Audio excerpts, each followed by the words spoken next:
அதிமுக வேட்பாளர் உத்தேச பட்டியல் வெளியாகியிருக்கிறது. திருவொற்றியூர் தொகுதியில் கார்த்திக் குப்பன், ஆர்கே நகரில் ராஜேஷ் அவர்களும், கொளத்தூர் தொகுதியில் கிருஷ்ணமூர்த்தி அவர்களும் போட்டியிட இருப்பதாக உத்தேச பட்டியல் வெளியாகியிருக்கிறது. தொடர்பான மேலும் விவரங்களை தருவதற்காக செய்தியாளர் ராஜேஷ் இணைப்பில் இருக்கிறார். ராஜேஷ் வணக்கம். சென்னையில் அதிமுக வேட்பாளர் உத்தேச பட்டியல் வெளியாகியிருக்கிறது. முழு விவரங்களை சொல்லுங்க.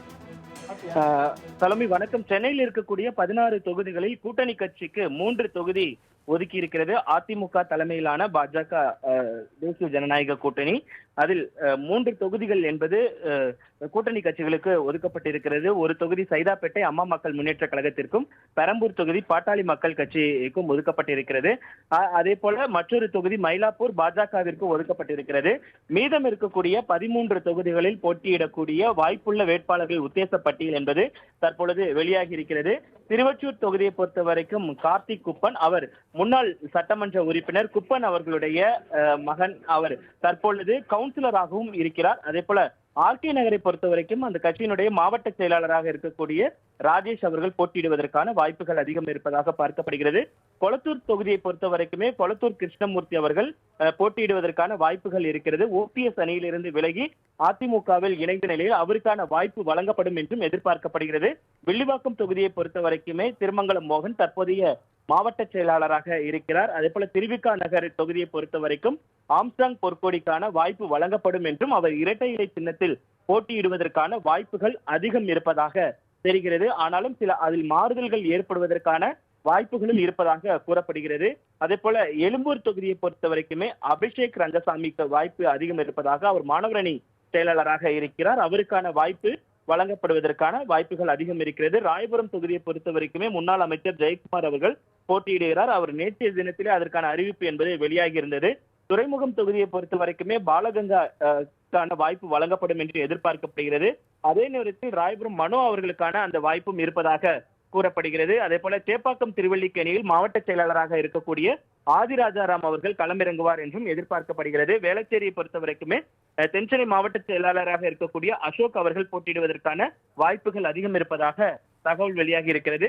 1000 விளக்கு தொகுதியை பொறுத்த வரைக்குமே முன்னாள் அமைச்சர் ப வளர்மதி போட்டியிடுவதற்கு வாய்ப்புகள் அதிகமாக இருக்கிறது. அதே போல அன்னார் நகர் தொகுதியை பொறுத்த வரைக்குமே முன்னாள் அமைச்சர் கோகுல இந்திரா போட்டியிடுவதற்கான வாய்ப்புகள் அதிகம். ஏற்கனவே அவர் தனது தேர்தல் பிரச்சாரத்தை தொடங்கி இருக்கக்கூடிய சூழ்நிலை அவர் அறிவிக்கப்படுவதற்கான வாய்ப்புகள் இருப்பதாக கூறப்படுகிறது. விருகம்பாக்கத்தை பொறுத்த வரைக்குமே முன்னாள் சட்டமன்ற உறுப்பினரும் மாவட்ட கழக செயலாளருமாக இருக்கக்கூடிய விருகை ரவி அவர்களுக்கு வழங்குவதற்கான வாய்ப்புகள் அதிகமாக இருக்கிறது. அதே போல டி நகரை பொறுத்த வரைக்குமே டி நகர் சத்யா மாவட்ட செயலாளராக இருக்கிறார்.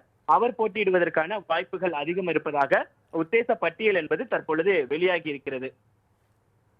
அதிமுக வேட்பாளர் உத்தேச பட்டியல் வெளியாகியிருக்கிறது. திருவொற்றியூர் தொகுதியில் கார்த்திக் குப்பன், ஆர்கே நகரில் ராஜேஷ் அவர்களும், கொளத்தூர் தொகுதியில் கிருஷ்ணமூர்த்தி அவர்களும் போட்டியிட இருப்பதாக உத்தேச பட்டியல் வெளியாகியிருக்கிறது. தொடர்பான மேலும் விவரங்களை தருவதற்காக செய்தியாளர் ராஜேஷ் இணைப்பில் இருக்கிறார். ராஜேஷ் வணக்கம். சென்னையில் அதிமுக வேட்பாளர் உத்தேச பட்டியல் வெளியாகியிருக்கிறது. முழு விவரங்களை சொல்லுங்க. தலைமை வணக்கம். சென்னையில் இருக்கக்கூடிய 16 தொகுதிகளில் கூட்டணி கட்சிக்கு 3 தொகுதி ஒதுக்கி இருக்கிறது அதிமுக தலைமையிலான பாஜக தேசிய ஜனநாயக கூட்டணி. அதில் 3 தொகுதிகள் என்பது கூட்டணி கட்சிகளுக்கு ஒதுக்கப்பட்டிருக்கிறது. ஒரு தொகுதி சைதாப்பேட்டை அம்மா மக்கள் முன்னேற்ற கழகத்திற்கும், பெரம்பூர் தொகுதி பாட்டாளி மக்கள் கட்சிக்கும் ஒதுக்கப்பட்டிருக்கிறது. அதே போல மற்றொரு தொகுதி மயிலாப்பூர் பாஜகவிற்கு ஒதுக்கப்பட்டிருக்கிறது. மீதம் இருக்கக்கூடிய 13 தொகுதிகளில் போட்டியிடக்கூடிய வாய்ப்புள்ள வேட்பாளர்கள் உத்தேச பட்டியல் என்பது தற்பொழுது வெளியாகி இருக்கிறது.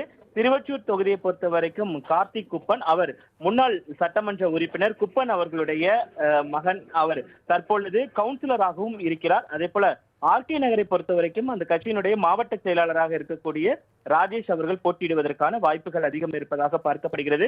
கொளத்தூர் தொகுதியை பொறுத்த வரைக்குமே கொளத்தூர் கிருஷ்ணமூர்த்தி அவர்கள் போட்டியிடுவதற்கான வாய்ப்புகள் இருக்கிறது. ஓபிஎஸ் அணியிலிருந்து விலகி அதிமுகவில் இணைந்த நிலையில் அவருக்கான வாய்ப்பு வழங்கப்படும் என்றும் எதிர்பார்க்கப்படுகிறது. வில்லிவாக்கம் தொகுதியை பொறுத்த வரைக்குமே திருமங்கலம் மோகன் தற்போதைய மாவட்ட செயலாளராக இருக்கிறார். அதே போல திருவிக்கா நகர் தொகுதியை பொறுத்த வரைக்கும் ஆம்ஸ்ட்ராங் பொற்கோடிக்கான வாய்ப்பு வழங்கப்படும் என்றும், அவர் இரட்டை இலை சின்னத்தில் போட்டியிடுவதற்கான வாய்ப்புகள் அதிகம் இருப்பதாக தெரிகிறது. ஆனாலும் சில அதில் மாறுதல்கள் ஏற்படுவதற்கான வாய்ப்புகளும் இருப்பதாக கூறப்படுகிறது. அதே போல எழும்பூர் தொகுதியை பொறுத்த வரைக்குமே அபிஷேக் ரங்கசாமிக்கு வாய்ப்பு அதிகம் இருப்பதாக, அவர் மாணவரணி செயலாளராக இருக்கிறார். அவருக்கான வாய்ப்பு வழங்கப்படுவதற்கான வாய்ப்புகள் அதிகம் இருக்கிறது. ராயபுரம் தொகுதியை பொறுத்த வரைக்குமே முன்னாள் அமைச்சர் ஜெயக்குமார் அவர்கள் போட்டியிடுகிறார். அவர் நேற்றைய தினத்திலே அதற்கான அறிவிப்பு என்பது வெளியாகி இருந்தது. துறைமுகம் தொகுதியை பொறுத்த வரைக்குமே பாலகங்கா வாய்ப்பு வழங்கப்படும் என்று எதிர்பார்க்கப்படுகிறது. அதே நேரத்தில் ராயபுரம் மனோ அவர்களுக்கான அந்த வாய்ப்பும் இருப்பதாக கூறப்படுகிறது. அதே போல சேப்பாக்கம் திருவல்லிக்கேணியில் மாவட்ட செயலாளராக இருக்கக்கூடிய ஆதிராஜாராம் அவர்கள் களமிறங்குவார் என்றும் எதிர்பார்க்கப்படுகிறது. வேளச்சேரியை பொறுத்த வரைக்குமே தென்சென்னை மாவட்ட செயலாளராக இருக்கக்கூடிய அசோக் அவர்கள் போட்டியிடுவதற்கான வாய்ப்புகள் அதிகம் இருப்பதாக தகவல் வெளியாகி இருக்கிறது. ஆயிரம் விளக்கு தொகுதியை பொறுத்த வரைக்குமே முன்னாள் அமைச்சர் ப வளர்மதி போட்டியிடுவதற்கு வாய்ப்புகள் அதிகமாக இருக்கிறது. அதே போல அன்னார் நகர் தொகுதியை பொறுத்த வரைக்குமே முன்னாள் அமைச்சர் கோகுல இந்திரா போட்டியிடுவதற்கான வாய்ப்புகள் அதிகம். ஏற்கனவே அவர் தனது தேர்தல் பிரச்சாரத்தை தொடங்கி இருக்கக்கூடிய சூழ்நிலை அவர் அறிவிக்கப்படுவதற்கான வாய்ப்புகள் இருப்பதாக கூறப்படுகிறது. விருகம்பாக்கத்தை பொறுத்த வரைக்குமே முன்னாள் சட்டமன்ற உறுப்பினரும் மாவட்ட கழக செயலாளருமாக இருக்கக்கூடிய விருகை ரவி அவர்களுக்கு வழங்குவதற்கான வாய்ப்புகள் அதிகமாக இருக்கிறது. அதே போல டி நகரை பொறுத்த வரைக்குமே டி நகர் சத்யா மாவட்ட செயலாளராக இருக்கிறார். அவர் போட்டியிடுவதற்கான வாய்ப்புகள் அதிகம் இருப்பதாக உத்தேச பட்டியல் என்பது தற்பொழுது வெளியாகி இருக்கிறது. தங்களின் முழு விவரங்களுக்கு நன்றி ராஜேஷ்.